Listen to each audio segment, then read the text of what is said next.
The first time I gambled, we went and had a great night at the trotting club. I got a double CS Stephen stock, 50-cent double, which paid just over $70, and I thought I was rich.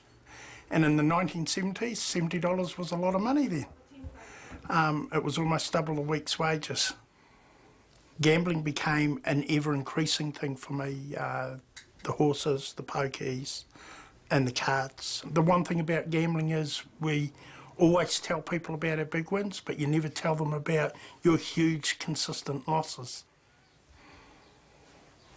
We have to have the ability to choose to change. I would make conscious choices not to do certain things. Like, you know, when I finished at work on a Wednesday night, I started to put a safe boundary. I went a different way home.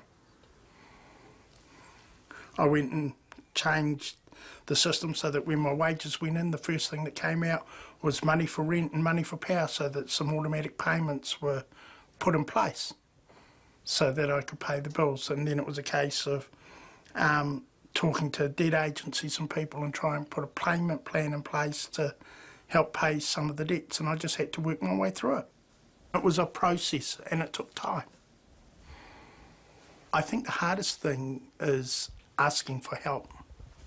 I think most people, they come to that point where they know that they've got a problem, but they don't know who to trust, and they don't know where to go for help.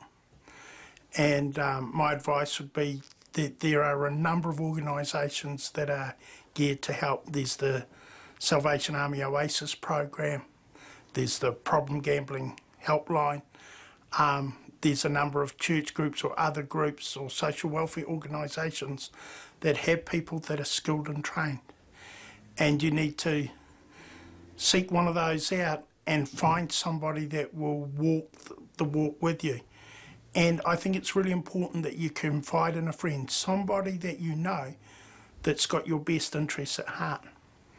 And to those that think that they don't have a friend, then I'm saying, you know, there's an open invitation to approach somebody like myself and get to know them. And it takes courage to say, hey, I've got a problem and I need to work it through.